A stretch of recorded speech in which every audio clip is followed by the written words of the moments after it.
की दिसताना तुम्हाला स्टार आधी दिसलाय, पण तिथपासून त्याचा माणसापर्यंतचा प्रवास या मालिकेमध्ये असणार आहे हे मी तुम्हाला नक्की सांगतो. कारण कुठलाही माणूस तो ज्या पद्धतीचा असतो त्याला काहीतरी कारण असतं.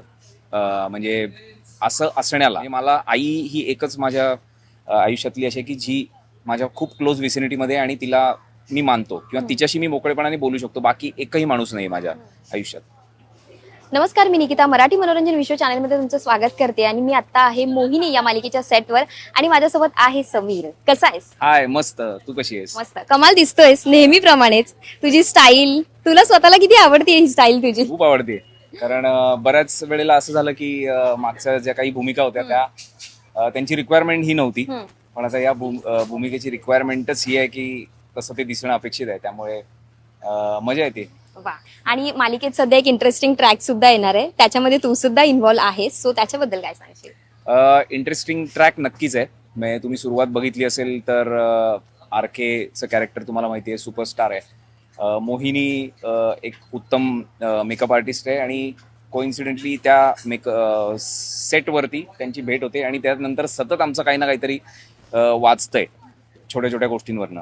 पण आता झालंय असं की तुम्ही बघितलं असेलच एपिसोड्समध्ये की प्रतापरावांची एंट्री झाली आहे, जे की खरं तर मोहिनीचे बाबा आहेत. हा तिचा भूतकाळ आहे, पण समहाऊ आरके हा त्या दोघांच्या मध्ये कुठेतरी प्लेस होतोय अननोईंगली. म्हणजे असं ठरवून नाही, पण प्रतापरावाचा ज्या पद्धतीचा ऑरा आहे तेवढाच ऑरा ह्याचाही आहे आणि त्याच्या गावात हा शूटिंगला गेलाय आणि तिथे आता या सगळ्या गोष्टी उलगडत आहेत. मोहिनीला तो भूतकाळ कळणार आहे की नाही माहित नाही, पण जो थ्रेट आहे मोहिनीला बेसिकली त्या माणसाचा किंवा तिच्या आईला जी भीती आहे की ह्या माणसाला जर कळलं असं काही आहे तर तो कदाचित जीवे मारेल, त्या थ्रेटच्या मध्ये कुठेतरी आरके प्लेस होतोय अननोईंगली. तर आता पुढे काय होणार ते बघण्यासाठी आमची मालिका बघत राहा, आमचे एपिसोड्स बघत राहा. येस, पण आरके ना कुठेतरी ग्रे शेड मध्ये थोडासा दिसतोय. पण सुरुवातीला जेव्हा तुला विचारलं, कारण याच्या आधी आम्ही कधीच नव्हतं बघितलेलं ना तुला असं, आणि अचानक असं ग्रे शेड मध्ये थोडा दिसतोय, सो तू याच्यासाठी किती तयार होतास? मी तयार होतो, कारण प्रत्येक अभिनेत्याला मला असं वाटतं की एक ती किक असते की दरवेळेला आपल्याला काहीतरी वेगळं एक्सप्लोर करता यावं आणि या निमित्ताने ते खूप वेगळं काहीतरी एक्सप्लोर करता येत आहे. आणि मी म्हटलं तसं की आता जनरली आपण हे प्रवास पाहिलेत की माणसापासून, साध्या माणसापासून स्टार झालेला किंवा हिरो झालेला किंवा स्टार म्हणजे नॉट नेसेसरी हिरो म्हणजे फिल्मचा हिरो असं नाही, पण एक साधा माणूस, गल्लीतला माणूस, अगदी माणूस आणि त्याचा आपण प्रवास बघतो मोठा झालेला. तर मला असं वाटतं की हा थोडासा उलटा प्रवास असणार आहे प्रेक्षकांसाठी, की दिसताना तुम्हाला स्टार आधी दिसलाय, पण तिथपासून त्याचा माणसापर्यंतचा प्रवास या मालिकेमध्ये असणार आहे हे मी तुम्हाला नक्की सांगतो. कारण कुठलाही माणूस तो ज्या पद्धतीचा असतो त्याला काहीतरी कारण असतं. म्हणजे असं असण्याला तर ती जर्नी काय असेल, किंवा आपल्याला असं वाटतं की सुपरस्टार म्हणजे अरे सगळं गाड्या घोडे आहेत, हाताखाली एवढी माणसं कामाला आहेत, काहीच बघावं लागत नसेल, आरामात पाय पसरून बसायचं आणि एव्हरीथिंग हॅपन्स. तर तसं होत नाही. म्हणजे मला सुद्धा हे कॅरेक्टर करताना असं वाटलं काही सीन्स ज्या वेळेला मी केले की ते जे एकटेपण आहे किंवा तो जो प्रकार आहे तो आपल्यासारख्या माणसाला शक्य नाही, कारण माणूस सोशल ॲनिमल आहे, त्याला माणसं लागतात, मित्र लागतात. पण एका उंचीवर पोहोचल्यानंतर तुला कोणीच नको वाटणं किंवा तुला ते न ठेवता येणं हे खूप वेगळं मेंटल डिप्रेशन आहे. म्हणजे तुम्ही सीन्स बघितले असतील तर असं लॅविश मोठं डायनिंग टेबल आहे, आजूबाजूला स्टाफ आहे त्यांना सर्व्ह करणारा, शेफ्स आहेत, कुक्स आहेत, आणि हे सगळं होतंय पण खाणारा माणूस एकटा आणि ते 2 घास सुद्धा त्याला सुखाने खाता येत नाहीत स्वतःच्याच घरात. सो हे जे एक वेगळं मेंटल डिप्रेशन असतं ना या एका उंचीला गेल्यानंतर, तर ते मला वाटतं ते खूप स्मार्टली दाखवतायत सुद्धा आमचे क्रिएटर्स, दिग्दर्शक, रायटर्स, की ते एकटेपण जे आहे ते फक्त लाविश आणि येणं होत नाही. तुला आजूबाजूला तुझ्याबरोबर गप्पा मारायला, तुला जेवायला खायला ही माणसं नाहीयेत. कारण ते एक त्याने कोश स्वतःभोवती विणलाय. कारण कदाचित असे अनुभव आले असतील की खूप जवळ केलं माणसांना आणि काहीतरी वेगळंच घडलं. सो असं ते एक लेअर असणारं कॅरेक्टर आहे. त्यामुळे मला मी मगाशी म्हटलं तसं माणूस ते स्टार हा प्रवास आपण अनेक ठिकाणी पाहिलाय, पण इथून स्टार टू माणूस हा प्रवास तुम्हाला नक्की बघायला मिळेल.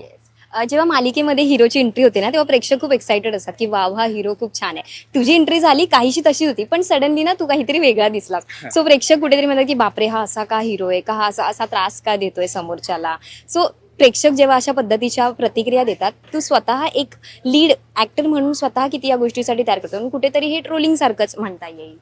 नाही, खरं तर ती आलेली एक जसं आता मला अनपेक्षित होता हा रोल ज्या वेळेला मला ऑफर झाला त्यावेळेला, तसंच ते प्रेक्षकांनाही असेल. आधीच्या माझ्या ज्या काही भूमिका लोकांनी बघितल्या असतील तर त्याचं कदाचित एक इमेज असते आणि खरं तीच गंमत असते ऍक्टरची की ती इमेज ब्रेक करून काहीतरी वेगळं करणं आणि ती सुद्धा प्रेक्षकांनी त्याची पोचपावती देणं की हा हे पण करतोय हा.